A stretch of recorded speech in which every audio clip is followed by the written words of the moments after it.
ಕಾಶ್ಮೀರದ ಈಗಿನ ಸ್ಥಿತಿಗತಿಗಳು ಯಾವ ರೀತಿ ಇದೆ? 370ನೇ ವಿಧಿ ಇದೆಯಲ್ಲ, ಅದನ್ನು ರದ್ದುಪಡಿಸಿದ ಮೇಲೆ ಪ್ರಧಾನಿ ಮೋದಿ ಮೊದಲ ಬಾರಿಗೆ ಕಾಶ್ಮೀರಕ್ಕೆ ಭೇಟಿ ಕೊಟ್ಟಿದ್ದಾರೆ. ಅಲ್ಲಿ ಸಾರ್ವಜನಿಕ ಸಭೆಯನ್ನು ಉದ್ದೇಶಿಸಿ ಮಾತಾಡ್ತಾ ಇದ್ದಾರೆ ಮೋದಿ. आपने जो पहल की उसमें बहुत स्पष्टता और साहस चाहिए, और आपको स्टूडेंट लाइफ में इतना विजन आपका क्लियर होना, ये अपने आप में बहुत बड़ी बात है. मैं आपके माता पिता को भी प्रणाम करता हूं जिन्होंने आपकी ऐसी परवरिश की, और आपने हर चुनौतियों को चुनौती देते हुए डट करके सामना करते हुए आप प्रगति कर रहे हैं. आप देश के नौजवानों को दिशा दे रहे हैं, वरना वो इंतजार करके बैठता है मेरे पास कुछ नहीं है. आपने इंतजार नहीं किया, आपने छोटी सी शुरुआत की, और आप आज देश की ताकत बन रहे हैं. मेरी तरफ से नाजिम आपको और आप जैसे युवाओं को मेरी तरफ से बहुत बहुत शुभकामनाएं. Thank you sir. सर एक गुजारिश है मेरी सर, एक बार सर मैंने 2023 में KVIC के डिपार्टमेंट में सर मैंने वहां पे एक सेल्फी ली थी, सेल्फी विथ मोदी जी, मगर आज मुझे जी चाहता है कि सर उस सपने को भी मैं साकार करूं, उसको भी पूरा कर सकूं. चलिए मैं कोशिश करता हूं. मैं SPG के लोगों को बोलता हूं, बाद में आपको इस तरफ ले आएंगे, जरूर मैं आपके साथ सेल्फी लूंगा. शुक्रिया sir, thank you sir, thank you. बहुत बहुत शुक्रिया. अब और कौन है? अब हमारी श्रीनगर जिला की एक एंटरप्राइजिंग लड़की से हम आपका तारुफ करा रहे हैं, जिनका नाम है एहतिशाम मजीद भट्ट. एहतिशाम ने अपनी 3 दोस्तों के साथ मिलकर बेकिंग के शोबे में बहुत कामयाबी पाई है. एहतिशाम मजीद भट्ट श्रीनगर से. तो आप वर्चुअली हैं? सर वर्चुअली हैं जी. हाँ, SKICC में मौजूद हैं. सर बताइए, अपने बारे में बताइए. सर आदाब. सर मैं एहतिशाम मजीद रावलपुरा श्रीनगर से, और मेरे साथ फरहीना बशीर बारामूला से, सईद राफिया कुपवारा से और सकीना नजीर बांडीपोरा से. आपके बहुत बड़ी टीम है. अच्छा, अपने बारे में बताइए जी, आपने इस व्यवसाय में कैसे कदम रखा और इसको कैसे बढ़ाया? जी सर.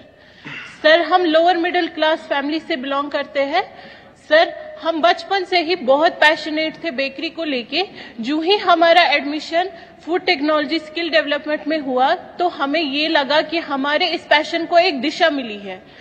हमारा बेकरी को लेके एक आइडिया था. एज अ फूड टेक्नोलॉजिस्ट हम बेकरी में कुछ नए इन्वेंशंस करना चाहते थे ताकि लोग इजीली कंज्यूम कर सके, चाहे कोई डायबिटिक पेशेंट हो, कोई हेल्थ कॉन्शियस हो, या फिर कोई नॉर्मल पर्सन. अब इस आइडिया को एग्जीक्यूट करने के लिए हमें सपोर्ट चाहिए था. फिर government polytechnic for women skill development ने हमें इंक्यूबेशन सेंटर दिया, जहां हमने 6 महीने तक काम किया. इस इंक्यूबेशन में हमें पैशन, सपोर्ट और मार्केटिंग स्किल्स मिले और कॉन्फिडेंस मिला आगे जाने का. जो ही हमारा चुनौतियां आई होगी, उन चुनौतियों को कैसे सामना किया आपने? सर हमने इंक्यूबेशन के बाद अपना मैन्युफैक्चरिंग यूनिट स्टार्ट करने का सोच लिया, लेकिन हमने कुछ एक्सपर्ट से राय ली, जिनसे हमें ये मालूम हुआ कि ये NOCs पेपर वर्क हमारे लिए बहुत हैक्टिक और टाइम कंज्यूमिंग रहेगा. सरकार की तरफ से क्या क्या मदद मिली आपको? सरकार को कैसे मदद प्राप्त की आपने? सर 2019 के बाद जो गवर्नमेंट ने डिजिटल सेवाएं सिंगल विंडो सिस्टम बनाया, उससे हमारी सारी NOCs पेपर वर्क हमें घर बैठे ही ऑनलाइन ही कंप्लीट हो गई. सर हम 4 लड़कियां घर में, खाली बेटियां ही है, भाई हमारे कोई नहीं है. तो हम ऑफिसेज में जाके दर दर की ठोकरें खाने से बच गए, और ऑनलाइन ही घर बैठे ही वो सारी सेवाएं हमें प्राप्त हो गई. सर अभी बेक ओ क्लॉक के नाम से बागात में हमारा मैन्युफैक्चरिंग यूनिट चल रहा है, और लगभग 2 लाख की मंथली सेल हो जाती है. सर 12 अक्टूबर इसमें 2023 आपको, जी सर, क्योंकि क्वालिटी बहुत मैटर करता है, तो आप क्वालिटी को मेंटेन करने के लिए भी तो कुछ स्पेशल प्रयास करते होंगे. जी सर. सर हम मैन्युफैक्चरिंग यूनिट और हम ऑर्डर बेसिस पे बनाते हैं। जितना हमारा वहां से ऑर्डर बनता आता है और उसी हिसाब से हम फ्रेश बेकरी ही बनाते हैं। और सर हमारा फूड टेक्नोलॉजी के हिसाब से हमने ये प्रयास लिया है कि हम क्वालिटी पे कोई कॉम्प्रोमाइज नहीं करेंगे। तभी 1 साल में ही हमारी मार्केटिंग इतनी बढ़ गई है कि आज लगभग मंथली हम 2 लाख कमाते हैं। एहतिसाम जी, ये स्टार्टअप की तरफ आज पूरी दुनिया का झुकाव है। टियर 2, जी टियर सर। 3 सिटी में भी स्टार्टअप, और आप उसी फील्ड को प्रतिनिधित्व करती है। इसके विषय में सरकार की जो योजना है, उन सुविधाओं से आपको कितनी मदद मिल रही है? सर हमारी जितनी भी सरकार की स्कीम्स है हमने अभी तक इसलिए उनका ये लाभ नहीं उठाया क्योंकि हम स्टार्टअप में अपना ही हम इंडिपेंडेंट बनना चाहते थे। और जो इंक्यूबेशन लेकिन हमें मिला स्किल डेवलपमेंट से, वहां हमें जगह और ये इक्विपमेंट्स मिले, मशीन्स मिली, जिसपे हमने काम किया 8 मंथ तक। और उस 8 मंथ में जितना हमने अर्न किया उसी से हमने आज अपना मैन्युफैक्चरिंग यूनिट के सभी इक्विपमेंट्स लाए और ये गवर्नमेंट की तरफ से हमारे लिए सबसे बड़ा सपोर्ट था। एहतियाब जी, पिछले 9-10 वर्ष में हमारी सरकार आपके जैसे करोड़ों युवाओं के स्टार्टअप के सपने को पूरा करने के लिए हर संभव कोशिश कर रही है। और आपने तो को भी अलग अलग जिलों में काम से जोड़ा है, और मैं इसके लिए आपको बधाई देता हूं। हमारी सरकार की कोशिश है कि हमारे युवाओं के आइडिया को संसाधनों और पैसों की कमी ना हो। हमारे नौजवान साथी बुलंद हौसलों के साथ नए क्षेत्रों में कदम रखे, और ये सारी बहनें हमारे देश की बेटियों के लिए बहुत बड़ा इंस्पिरेशन है। जम्मू कश्मीर की बेटियां नई मिसाल खड़ी कर रही है। मैं उनको बहुत बहुत ही नहीं सर, हम जम्मू में अपना मैन्युफैक्चरिंग यूनिट स्टार्ट करना चाहते हैं। अरे वाह। ताकि जो हम जैसी अंडर प्रिविलेज लड़कियां हैं हम उनको भी स्किल दे सके और वो भी एंटरप्रेन्योर की तरह काम करें, ना कि लेबर। माननीय प्रधानमंत्री जी, मेरी आपको बहुत शुभकामनाएं हैं। मेरी आपको बहुत शुभकामनाएं हैं, और मैं आपको विश्वास दिलाता हूं, मैं एलजी साहब से भी कह रहा हूं कि आपके इस मिशन को जितना बल दे सकते हैं सरकार की तरफ से पूरा बल मिलेगा, क्योंकि आपके सपने बहुत बड़े हैं और अंडर प्रिविलेज बेटियों की चिंता करना ये और बड़ी बात है। ಪ್ರಧಾನಮಂತ್ರಿಗಳು ಮಾತಾಡ್ತಾ ಇದ್ರು, ಬೇರೆ ಬೇರೆ ಭಾಗದಿಂದ ಜನರು ಕನೆಕ್ಟ್ ಆಗಿದ್ದಾರೆ, ಜೊತೆಗೆ ದೊಡ್ಡ ಮಟ್ಟದಲ್ಲಿ ಜನರು ಕೂಡ ಇದ್ದಾರೆ. ಹಿಂಗೆ ನಾವು ಹೊಸ ಹೊಸ ಉದ್ಯಮಿಗಳನ್ನು ಸ್ಥಾಪನೆ ಮಾಡ್ತಾ ಇದ್ದೀವಿ, ಎಷ್ಟರ ಮಟ್ಟಿಗೆ ಉದ್ಯೋಗ ಕೊಡ್ತಾ ಇದ್ದೀವಿ, ಇದೆಲ್ಲದರ ಬಗ್ಗೆನೂ ಕೂಡ ಪ್ರಧಾನಿ ಉದ್ಯಮಿಗಳ ಜೊತೆಗೆ ಚರ್ಚೆ ಮಾಡ್ತಾ ಇದ್ದಾರೆ. ಜಮ್ಮು ಕಾಶ್ಮೀರದಲ್ಲಿರುವಂತಹ ಮೋದಿ ಜನರನ್ನು ಉದ್ದೇಶಿಸಿ ಮಾತಾಡ್ತಾ ಇದ್ದಾರೆ, ಬನ್ನಿ ನೋಡೋಣ. बड़े अदब और बड़ी विनम्रता से आपसे गुजारिश करते हैं कि आप हमें अपने विचारों, अपनी भावनाओं और अपने शब्दों का आशीर्वाद दें. माननीय प्रधानमंत्री श्री नरेंद्र जी मोदी,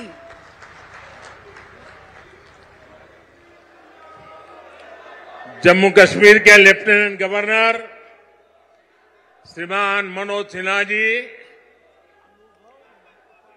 केंद्रीय मंत्रिमंडल के मेरे सहयोगी डॉक्टर जितेंद्र सिंह जी, संसद में मेरे साथी, इसी धरती के संतान गुलाम अली जी, और जम्मू कश्मीर के मेरे प्यारे भाई और बहनों,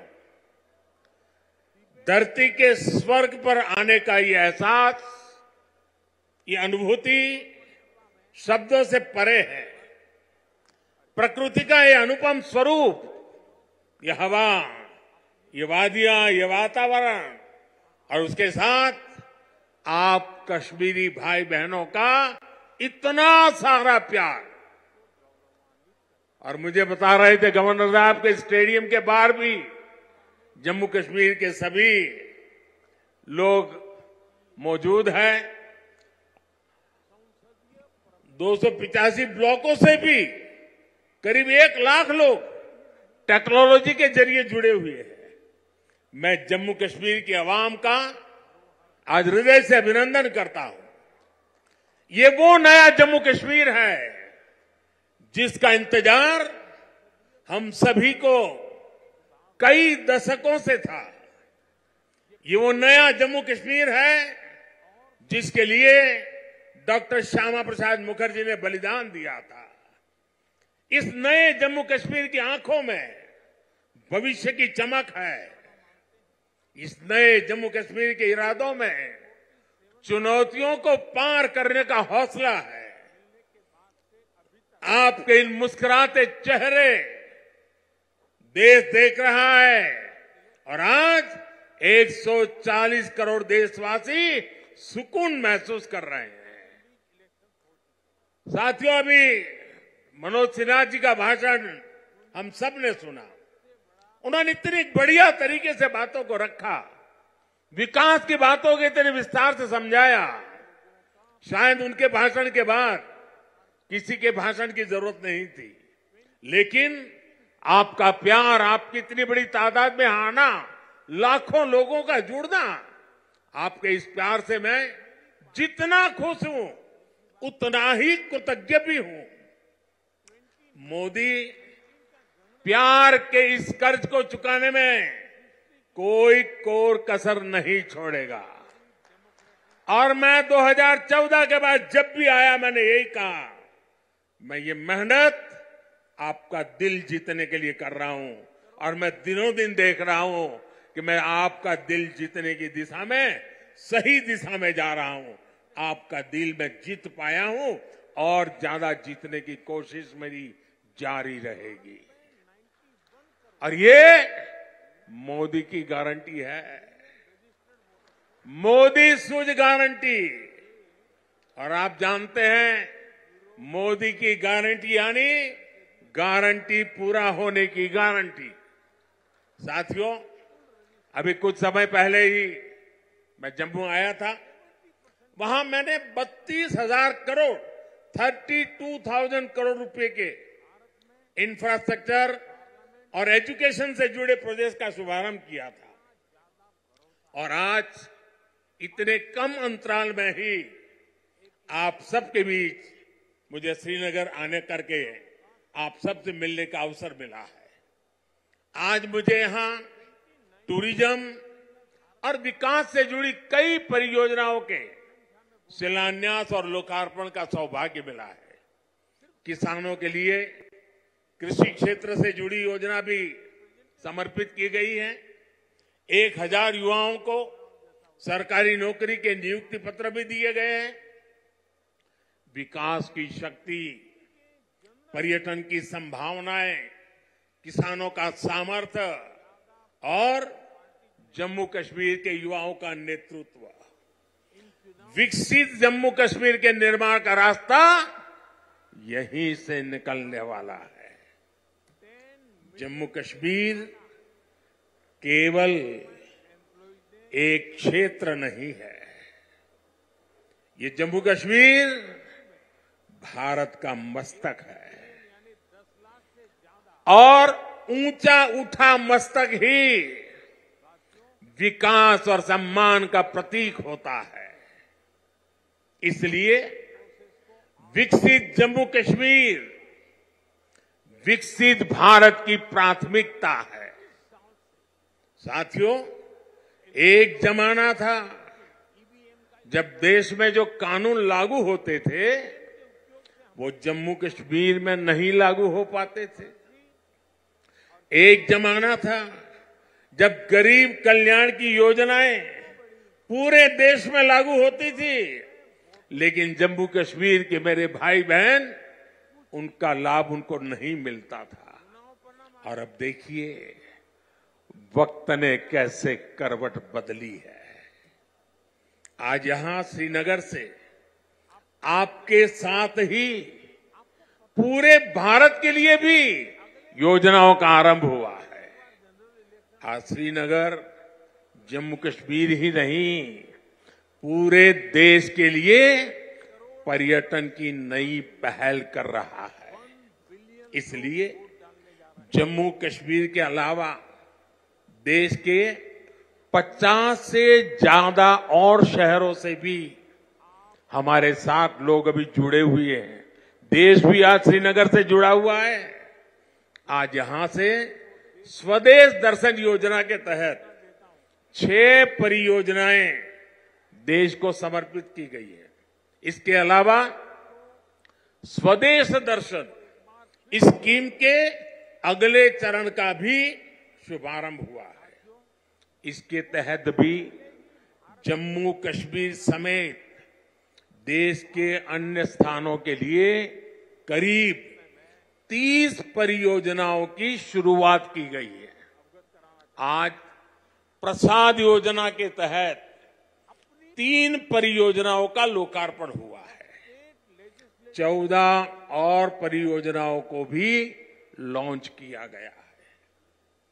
पवित्र हजरतबल दरगाह में लोगों की सहूलियत के लिए जो विकास कार्य हो रहे थे वो भी पूरे हो चुके हैं।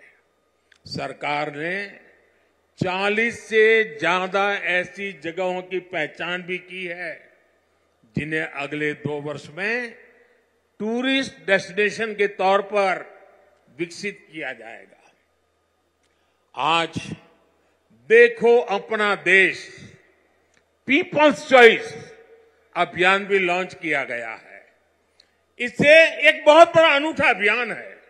देश के लोग ऑनलाइन जाकर के बताएंगे कि ये देखने जैसी जगह है, और उसमें जो टॉप पर आएंगे उनके लिए सरकार पसंदीदा लोगों की चॉइस वाला स्थान के रूप में उसका पर्यटन स्थल के रूप में विकास करेगी।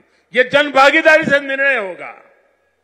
आज से प्रवासी भारतीयों को जो दुनिया में रहते हैं ना, क्योंकि मेरा उनसे आग्रह है कि आप डॉलर पाउंड लाओ या न लाओ, लेकिन कम से कम 5 परिवार जो बिन भारतीय हैं उनको हिंदुस्तान देखने के लिए भेजो। और इसलिए आज प्रवासी भारतीयों को भारत आने के लिए प्रोत्साहित करना, उनके दोस्तों को प्रोत्साहित करना, और इसलिए चलो इंडिया अभियान शुरू हो रहा है। इस अभियान के तहत चलो इंडिया वेबसाइट के द्वारा दूसरे देशों में रहने वाले लोगों को भारत आने के लिए प्रेरित किया जाएगा। इन योजनाओं और अभियानों का बहुत बड़ा लाभ जम्मू कश्मीर के आप लोगों को मिलना ही मिलना है। और मैं तो आपको मालूम है एक और मकसद लेके काम कर रहा हूं। मैं जो भी टूरिस्ट इंडिया के भी निकलते हैं ना, उनको कहता हूं आप जाइए, लेकिन एक काम ಜಮ್ಮು ಕಾಶ್ಮೀರದ ಬಗ್ಗೆ ಹೊಸ ಕನಸು ಕನವರಿಕೆಗಳನ್ನು ಇಟ್ಕೊಂಡು ಬಂದಿದ್ದೀನಿ. ಜೊತೆಗೆ ಏನಂದ್ರೆ ನವ ಜಮ್ಮು ಕಾಶ್ಮೀರವನ್ನು ಕಟ್ಟುವಂಥದ್ದೇ ನನ್ನ ಗುರಿ ಅಂತ ಪ್ರಧಾನಿ ಘೋಷಣೆ ಮಾಡಿದರು. ಈ ಕಾಶ್ಮೀರದಲ್ಲಿ ಪ್ರಧಾನಮಂತ್ರಿಗಳು ಮಾತಾಡ್ತಾ ಇದ್ದಾರೆ. ಅದರ ನೇರ ದೃಶ್ಯಾವಳಿಗಳನ್ನು ನೋಡೋಣ. विशेष तौर पर बागवानी और पशुधन के विकास में बहुत मदद मिलेगी। और अभी बहन हमीदा से जब मैं बात कर रहा था, पशुपालन को कैसी ताकत मिलने वाली है, ये बहन हमीदा से हम सीख सकते हैं। इससे रोजगार के भी हजारों नए अवसर तैयार होंगे। यहां किसानों के खातों में भारत सरकार ने करीब 3000 करोड़ रुपए किसान सम्मान निधि के तौर पर सीधे भेजे हैं। फलों और सब्जियों को ज्यादा समय तक सुरक्षित रखने के लिए जम्मू कश्मीर में स्टोरेज क्षमता भी काफी बढ़ाई गई है। कुछ दिन पहले ही दुनिया की सबसे बड़ी भंडारण स्कीम शुरू की गई है। इसके तहत जम्मू कश्मीर में भी अनेकों नए गोदाम बनाएंगे। साथियों, जम्मू कश्मीर आज तेज रफ्तार से विकास के मार्ग पर आगे बढ़ रहा है। यहां के लोगों को एक नहीं बल्कि 2-2 एम्स की सुविधा मिलने जा रही है। एम्स जम्मू का उद्घाटन हो चुका है और एम्स कश्मीर पर तेजी से काम चल रहा है।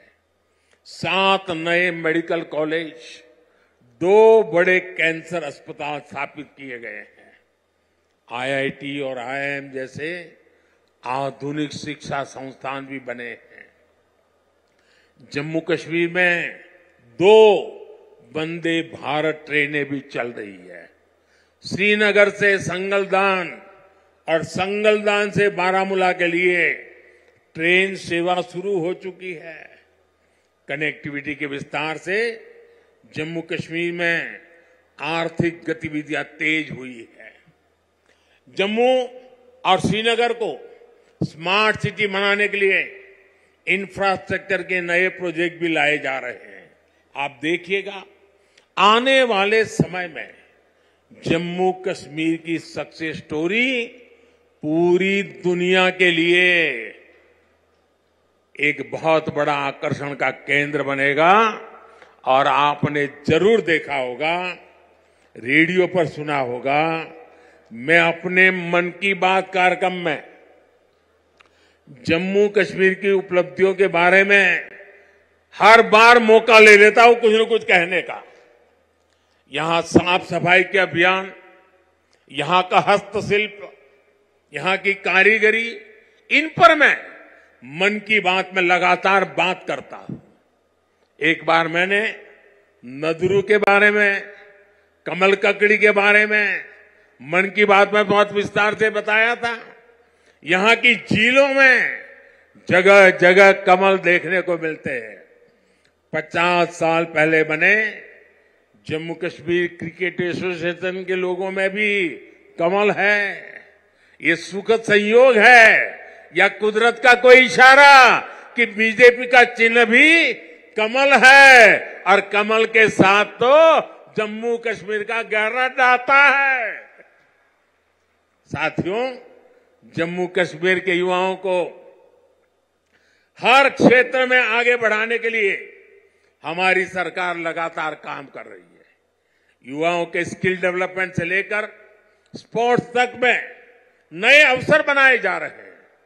आज जम्मू कश्मीर के हर जिले में आधुनिक खेल सुविधाएं बनाई जा रही है। 17 जिलों में मल्टीपर्पज इंडोर स्पोर्ट्स हॉल बनाए गए हैं। बीते वर्षों में जम्मू कश्मीर ने अनेकों नेशनल स्पोर्ट्स टूर्नामेंट में मेजबानी की है। अब जम्मू कश्मीर देश की शीतकालीन खेल विंटर गेम्स एक राजधानी विंटर स्पोर्ट्स कैपिटल के रूप में ये मेरा जम्मू कश्मीर उभर रहा है। हाल ही में हुए खेलो इंडिया विंटर गेम्स में करीब 1000 खिलाड़ी देश भर से आए, उन्होंने हिस्सा लिया। साथियों, आज जम्मू कश्मीर विकास की नई ऊंचाइयों को छू रहा है, क्योंकि जम्मू कश्मीर आज खुल करके सांस ले रहा है। बंदिशों से ये आजादी आर्टिकल 370 हटने के बाद आई है। दशकों तक सियासी फायदे के लिए कांग्रेस और उसके साथियों ने 370 के नाम पर जम्मू कश्मीर के लोगों को गुमराह किया, देश को गुमराह किया। 370 से फायदा जम्मू कश्मीर को था या कुछ राजनीतिक परिवार वही इसका लाभ उठा रहे थे? जम्मू कश्मीर की आवाम ये सच्चाई जान चुकी है कि उनको गुमराह किया गया था। कुछ परिवारों के फायदे के लिए जम्मू कश्मीर को जंजीरों में जकड़ दिया गया था। आज 370 नहीं है, इसलिए जम्मू कश्मीर के युवाओं की प्रतिभा का पूरा सम्मान हो रहा है, उन्हें नए अवसर मिल रहे हैं। आज यहां सबके लिए समान अधिकार भी है, समान अवसर भी है। पाकिस्तान से आए शरणार्थी, हमारे वाल्मीकि समुदाय के भाई बहन, हमारे सफाई कर्मचारी भाई बहन, इनको वोट देने का अधिकार 70 साल तक नहीं मिला, वो अब मिला है। वाल्मीकि समुदाय को एससी कैटेगरी का लाभ मिलने की वर्षों पुरानी मांग पूरी हुई है। अनुसूचित जनजातियों के लिए विधानसभा में सीटें आरक्षित हुई है। पद्दारी जनजाति, पहाड़ीय जातीय समूह, गड्ढा ब्राह्मण और कोली समुदाय को अनुसूचित जनजाति में शामिल किया गया है। हमारी सरकार में पंचायत, नगरपालिका और नगर निगम में अन्य पिछड़ा वर्ग को आरक्षण दिया गया। परिवारवादी पार्टियों ने जम्मू कश्मीर के लोगों को दशकों तक इन अधिकारों से वंचित रखा। आज हर वर्ग को उनके अधिकार लौटाए जा रहे हैं। साथियों, जम्मू कश्मीर में परिवारवाद और भ्रष्टाचार का एक बहुत बड़ी भुक्तभोगी रही है हमारी जे.एंड.के बैंक। इस बैंक को तबाह करने में यहां की पहले की सरकारों ने कोई कोर कसर बाकी नहीं छोड़ी थी। बैंक में अपने नाते रिश्तेदारों और भाई भतीजों को भरकर इन परिवारवादियों ने बैंक की कमर तोड़ दी थी। मिसमैनेजमेंट की वजह से बैंक इतना घाटे में गया था कि आप सभी के हजारों करोड़ रुपए डूब जाने का खतरा था। कश्मीर के गरीब आदमी का पैसा था, मेहनतकश इंसान का पैसा था, आप मेरे भाई बहनों का पैसा था, वो डूबने जा रहा था। जे.एंड.के बैंक को बचाने के लिए हमारी सरकार ने एक के बाद एक रिफॉर्म किए। बैंक को 1000 करोड़ रुपए की मदद देना भी तय किया। जे.एंड.के बैंक में जो गलत तरीके से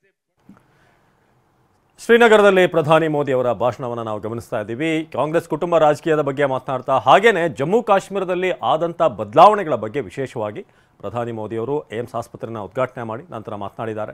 ಸೊ ಜಮ್ಮು ಕಾಶ್ಮೀರದಲ್ಲಿ ಈಗ 7 ವೈದ್ಯಕೀಯ ಕಾಲೇಜು, 2 ಕ್ಯಾನ್ಸರ್ ಕಾಲೇಜುಗಳಿದೆ, ಆಸ್ಪತ್ರೆಗಳಿದೆ. ಸೊ ಏನೇನು ಅಭಿವೃದ್ಧಿ ಆಗಿದೆ, ಜೊತೆಗೆ ಏನೇನು ಬದಲಾವಣೆಗಳಾಗಿದೆ ಅದರ ಬಗ್ಗೆ ವಿಶೇಷವಾಗಿ ಹೇಳ್ತಾ ಇದ್ರು.